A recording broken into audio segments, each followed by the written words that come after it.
ఫిబ్రవరి 20న జూబ్లీ హిల్స్, ఫిబ్రవరి 28న Vizag. Mukunda jewellery first ever factory outlet grand opening.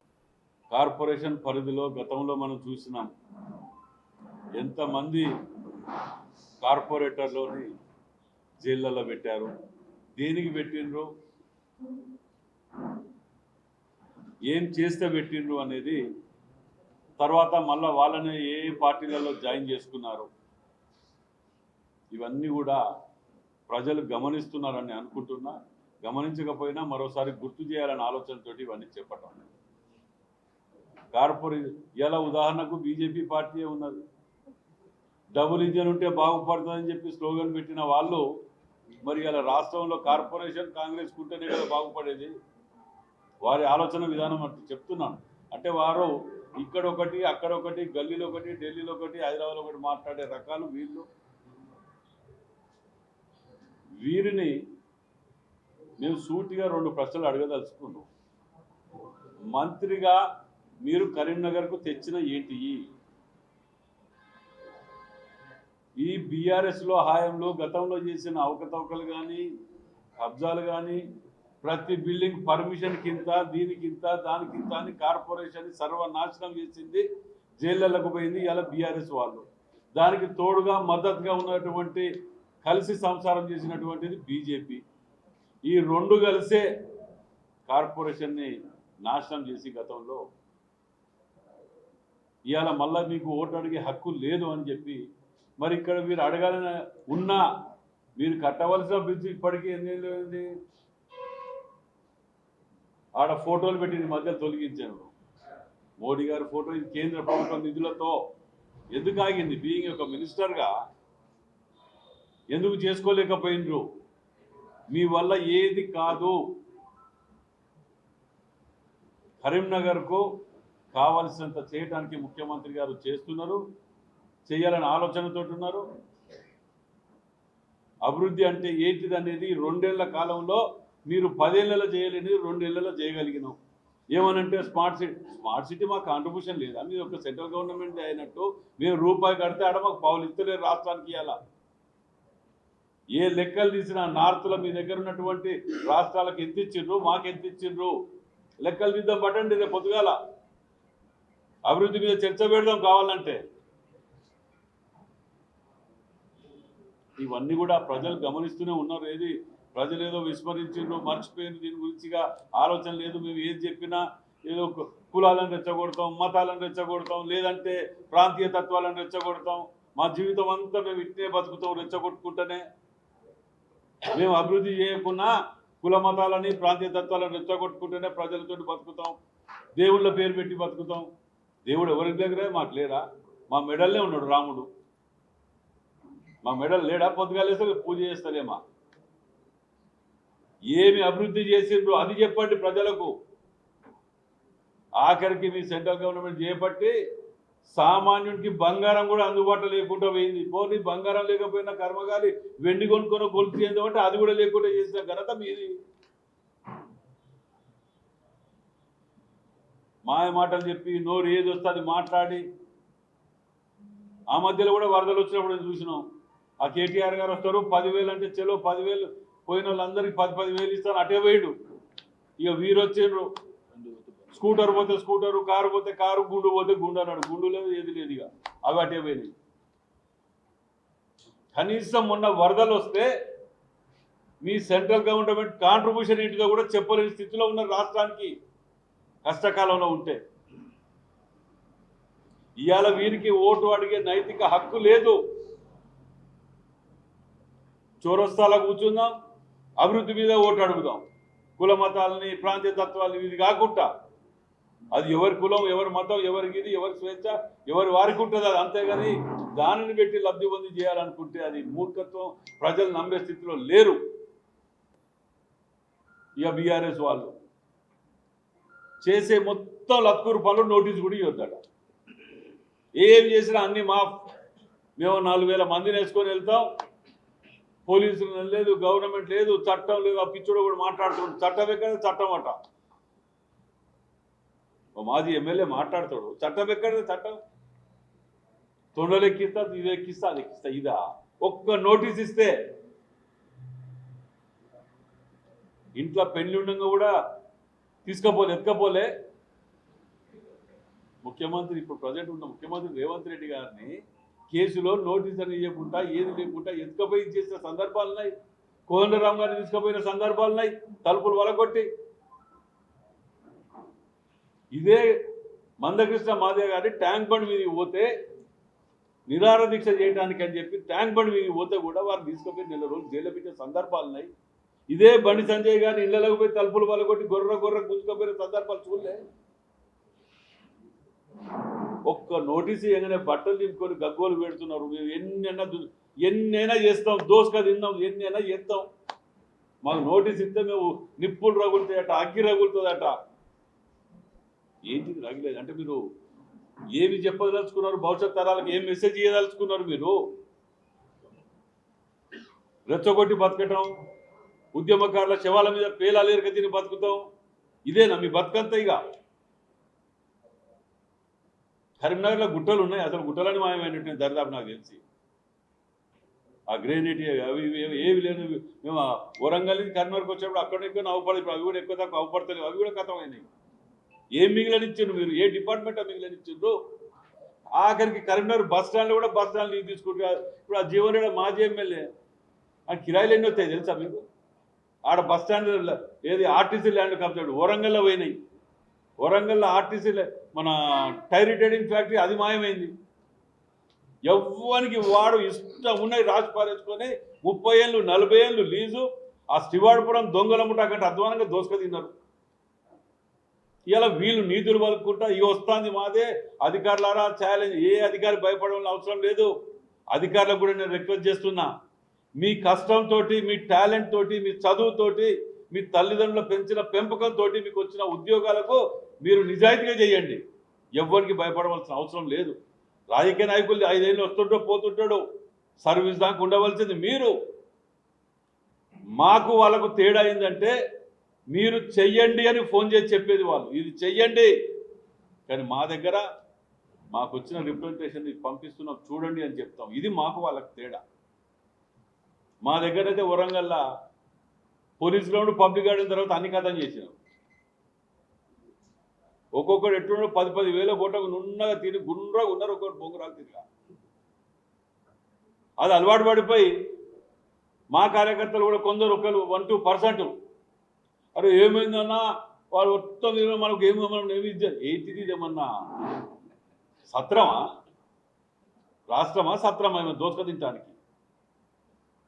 అట్లాంటి కల్చర్, అట్లాంటి అలవాట్లు సామాన్యుడికి రాజకీయంలో కొట్లాడే, రాజకీయంలో డబ్బులు లేకుండా రాజకీయమే లేదనే కాడికి పట్టుకొచ్చి పెట్టింది. అలా సామాన్యునికి అవకాశం లేకుండా చేసి రాజకీయాలలో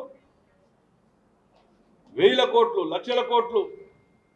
ఇవాళ కరెక్ట్గా మీ ఇంట్లో నీ ఆడబిడ్డ మాట్లాడే దానికి జవాబు చెప్పలేని స్థితిలో మీ బతుకులు ఉన్నాయి. ఇంకా ప్రజలని నమ్మిస్తారా నాయన? ప్రజలకే మేలు చేస్తారు మీరు. నిజంగా చెప్పాలంటే మా ముఖ్యమంత్రి రేవంత్ రెడ్డి గారు ఇలా కక్ష సాధింపు చర్యలు అంటారు. అన్ని పకడ్బందీగా అయిపోయినాక చేద్దాం, తొందరపడొద్దు, కక్ష సాధింపు చర్య తిరుగుండొద్దు, చట్టం తన పని తను చేసుకపోతుంది అని ఒక్క మాట అనటం వల్ల, ఆయన దయాదాక్షణ వల్ల ఇవాళ రోడ్డు మీద వీళ్ళు బట్ట కట్టి తిరుగుతారు. లేకపోతే వీళ్ళు చేసిన పాపాలకు జైలు సరిపోవు. అరే మా మీద 54 కేసులు, ఏమి చేయకుండా గుత్త కేసులు పెట్టి, రోడ్ ఎక్కితే కేసు, దువ్వుత కేసు, ఏమో ధర్నా చేత కేసు పెట్టి, ఆఖరి మర్డర్ కేసు ఇచ్చి కింద దాకా పెట్టిన మా మీద. ఇక్కడ నేను కోట్ల చుట్టూ తిరగలేక వస్తున్నాం ఇప్పటికీ. అన్ని చేసి, అన్ని దోపిడీ చేసి, అన్ని కథం చేసి మళ్ళీ నోటీసులు ఇవ్వద్దు, మేము భగవంతునికి పుట్టి వచ్చినాం, మేము ఇక్కడికి, మాకు ఎవరు విచారించొద్దు. నేను కొందరు పిచ్చోళ్ళు మాట్లాడతాను. ఆడ బాంబులు పెట్టి వెళ్చినామట ఏది కాళేశ్వరాన్ని. సిగ్గు సరం లజ్జ లేకపోతే ఏది భక్తులు. మీ హాయంలో మీ గవర్నమెంట్లో మీరు కట్టిన దానికి రిడిజన్ పేరుతోటి కట్టరాని కాడ వాళ్ళ పర్మిషన్లు లేకుండా, ఏది మన రిపోర్ట్స్ ఇది లేకుండా మీరు కట్టి మీరు కూడా కొట్టి ఇచ్చేసి మా గవర్నమెంట్ రాక మీకు అది చూసే సగం గవర్నమెంట్ పోయింది. కొన్ని చెప్పదలుచుకున్న కరీంనగర్కు వరంగల్ జిల్లా మధ్యలో కొన్ని సమస్యలు ఫేస్ అవుతున్నాయి. ఇవాళ డంపింగ్ యార్డ్ ముఖ్యమంత్రి గారు మా వరంగల్ జిల్లాకు వచ్చినప్పుడు కూడా బాలసముద్రం అంటే ఒక జూబ్లీస్ లాంటి ప్లేస్, అక్కడ డంపింగ్ యార్డ్ ఉన్నది. ఇట్లాంటి వాటికి వర్షాకాలం వచ్చేది ఉంటే ఈగలు దోమలు వచ్చి అంత భయంకరమైన పరిస్థితులు ఉంటే వాటిని హుజురాబాద్ అంటే కరీంనగర్కు వరంగల్ జిల్లాకు మధ్యలో హుజురాబాద్లో ఒక ప్లేస్ చూసి ఆడ పెద్ద డంపింగ్ యార్డ్ జనరేట్ చేయడానికి, ఏది కరెంట్ జనరేట్ చేయడానికి, పవర్ జనరేట్ చేయడానికి ఒకటి ఏర్పాటు చేయడానికి ఒక సంస్థతోటి మాట్లాడి వాటికి త్వరలోనే దానికి జరగబోతున్నది. ఈ డంపింగ్ యార్డ్ని కూడా వరంగల్ కానివ్వండి, కరీంనగర్ కానివ్వండి, అక్కడికి ఎప్పటికప్పుడు షిఫ్ట్ చేసి పవర్ జనరేట్ చేయడానికి అంత పెద్ద యూనిట్కు చాలా పెద్ద ఎత్తున ప్రపోజల్స్ కూడా తయారవుతుంది. వాటిని కూడా త్వరలోనే ప్రవేశపెట్టబోతుంది. మీరు నమ్మండి కరీంనగర్ జిల్లా ప్రజలారా, కాంగ్రెస్ పార్టీని 2 ఏళ్ళు నమ్మిండ్రు, ఇంకా 3 ఏళ్ళు సమయం ఉన్నది మాకు. మేము 70% కంప్లీట్ చేసినా ఆ 70%లో ఒక్కటి కూడా చేసినామని చెప్పరు వీళ్ళు. ఏవైతే 30 పెండింగ్ ఉన్నాయో వాటిని ఎక్స్పోజ్ చేసుకుంటూ బతుకుంటారు తప్ప ఈ 70% చెయ్యరు. మేము 2 ఏళ్ళు అయింది, ఇంకా 3 ఏళ్ళు సమయం ఉన్నది, మేము అవి కూడా కంప్లీట్ చేస్తాం. అప్పులలో ఉన్నదాన్ని మేము వీటిని నడిపించుకుంటూ వస్తున్నాం. మీరు 10 ఏళ్ళైనా కంప్లీట్ చేసిండ్రా? మేము కొన్ని అడుగుతాం. దానికి నిరుద్యోగ వృత్తి కాడికి వెళ్ళి మొదలు పెడితే 3 ఎకరాలు కానీ ఇట్లాంటి ఎన్నో ఉన్నాయి, ఇంకా చెప్పుకుంటా పోతే 10 ఏళ్ళైనా మీరు ఎలక్షన్ మేనిఫెస్టోలో పెట్టినే కంప్లీట్ చేయలేకపోయినరు. మాకు 2 ఏళ్ళకే మా మీద ఏడ్చి బట్టలు చెప్పుకొని ఓ అని గగ్గులు పెట్టి ఇంత బతకడం అవసరమా? అంటే ప్రజలను రెచ్చగొట్టుకుంటూ ఎప్పటికప్పుడు ఇది క్రియేట్ చేసుకుంటూ పోతుంటే నమ్ముతారేమో ఒక ఆశతోటి ఉన్నారు. ఇవాళ నిజంగా కూడా చెప్పాలంటే ఎలక్షన్స్ అప్పుడు పార్లమెంట్లో డిపాజిట్లు లేవు వీళ్ళకు. ఎటువైనాయి? టీఆర్ఎస్ ఓట్ బ్యాంక్ మొత్తము బీజేపీకి డైవర్ట్ చేసింది ఆ రోజు. ఇవాళ నేను ఆధారాలతో చూపిస్తాను. ఆ సెల్ల నా యొక్క 26 డివిజన్లలో ఓట్ బ్యాంకు 3000 ఓట్లు ఒక డివిజన్, ఒక బూతుల డివిజన్ల 3000 ఓట్లు ఎమ్మెల్యే ఎలక్షన్లకు బీఆర్ఎస్కి వచ్చినాయి. అదే బీజేపీకి ఎలక్షన్ పార్లమెంట్కి వచ్చే వరకు 3000 బీజేపీకి ఉంటాయి, అదే 300 బీజేపీకి వచ్చినాయి, బీఆర్ఎస్కి ఉంటాయి. ఒక బూతో 2 బూతులో కాదు, 245 బూతులలో 245 బూతులలో అదే సిస్టమ్ వచ్చింది. నా దగ్గర ఇప్పుడు నేను ప్రింట్అవుట్ కూడా తీసి మీకు ఇస్తా, అక్కడ ఎగ్జాంపుల్ చెప్తున్నా. అంటే ఎటుపోయింది మీ ఓటు బ్యాంక్? ఎందుకు మారింది? అటు ఇటు కాంగ్రెస్ ఉంటుంది, మీది ఎందుకు మారింది? దీన్ని బట్టి వీళ్ళ యొక్క అక్రమ పొత్తులు ఎలక్షన్లప్పుడు కూడా చూసాం, గవర్నమెంట్ ఉన్నప్పుడు కూడా చూసినాం. ప్రతి దాంట్లో కూడా అసెంబ్లీ తీర్మానం పెట్టడం, పంపించటం. ఏది గవర్నమెంట్కు ఎక్కడెక్కడ రాష్ట్రాలలో బీజేపీ గవర్నమెంట్లు ఉన్నా కానీ తీర్మానం చేసి అంత తొందర పంపలే. అప్పుడు బీఆర్ఎస్ గవర్నమెంట్లా డిమానిటేషన్ కానివ్వండి, జిఎస్టీ కానివ్వండి, అగ్రికల్చర్ బిల్లు కానీ ఏది కానీ ఇన్ని చేసి ఇంత ర్యాపో ఉన్నోళ్ళు మరి రాష్ట్ర అభివృద్ధికి ఎందుకు కావాల్సిన నిధులు తెచ్చుకోలేకపోయినరు? తెలంగాణ విభజన చట్టంలో పొందుపరిచినవి మీ 10 ఏళ్ల కాలంలో ఎందుకు తీసుకురాలేకపోయినరు? వాటికి జవాబులు ఉన్నాయి. ఎంతసేపు మళ్ళీ ఎట్లా సెంటిమెంట్ రగిలిద్దామా, ఏం మాట్లాడితే దానికి రగిలిద్దామా, అంటగట్టి ఇటుగట్టి అంటగట్టి దాని మీదనే బతుకుదామా, ఇదే ఆలోచన. కాబట్టి కరీంనగర్ కార్పొరేషన్ని ముఖ్యమంత్రి రేవంత్ రెడ్డి గారు ప్రత్యేక దృష్టి పెట్టి దీని అభివృద్ధికి ప్రత్యేక నిధులు కేటాయిస్తారని కూడా చెప్పడం జరిగింది. 100% ఎక్కడ అనుమానం లేకుండా మీరు ఆలోచన చెయ్యండి.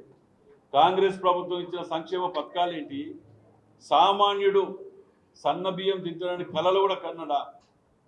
ఎప్పుడైనా ఆలోచన వచ్చిందా వీళ్లకు? 200 యూనిట్లు కరెంటు వచ్చిందా? మేము ఎలక్షన్ల మేనిఫెస్టో పెట్టినాయి కదా ఇవన్నీ. రేషన్ కార్డు 10 ఏళ్ళు ఇచ్చిండ్రా ఎప్పుడన్నా? మేము తీసుకుంటూ వస్తున్నాం. ఒక ఇంట్లో పెద్దోళ్ళై పెళ్లిలై వేరే ఇంటికి పోతే వాళ్ళకి రేషన్ కార్డు లేకుంటుంటే ఇలా వాళ్ళందరి కళ నెరవేరుస్తాను. అందరికీ నమస్కారం.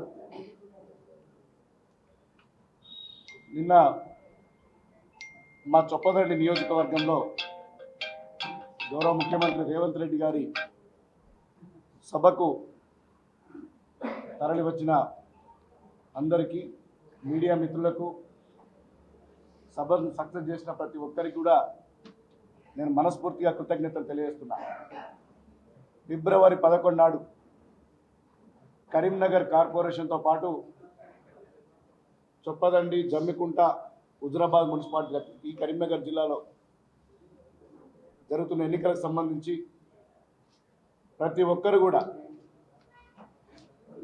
ఆలోచించి పట్టణ ప్రాంత ఓటర్ విద్యావంతులు మేధావులు ఉంటారు.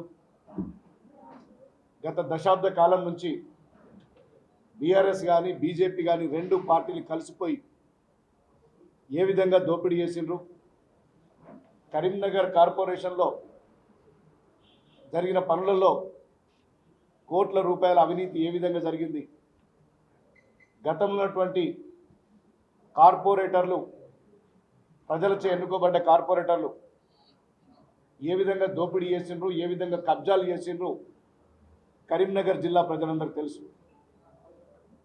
గతంలో బీఆర్ఎస్లో గెలిచినటువంటి కార్పొరేటర్లు వందల కోట్ల దోపిడీ చేసి మళ్ళీ బీఆర్ఎస్ పార్టీ పేరు చెప్పుకొని ముఖం చెల్లదని కండువా మార్చుకొని బీజేపీ నుంచి వాళ్ళే పోటీ చేస్తున్నారు. ఇలా కరీంనగర్ ప్రజలందరూ అప్రమత్తంగా ఉండాలి. వాళ్ళు మారింది కండువానే, వాళ్ళ బుద్ధి మారలే, వాళ్ళ దోపిడీ బుద్ధి మారలేదు. దయచేసి ప్రతి ఒక్కరు ఆలోచించి ఈ రాష్ట్ర ప్రభుత్వం దేశంలో ఏ ప్రభుత్వం చేయలేని విధంగా సంక్షేమాన్ని అభివృద్ధి చేస్తున్నది. ఇలా ప్రతిసారి కూడా ఇక్కడ కరీంనగర్లో బీజేపీ బీఆర్ఎస్ రెండు కూడా ఒక అంతర్గత ఒప్పందంతో ప్రజల్ని మోసం చేస్తున్నాయి.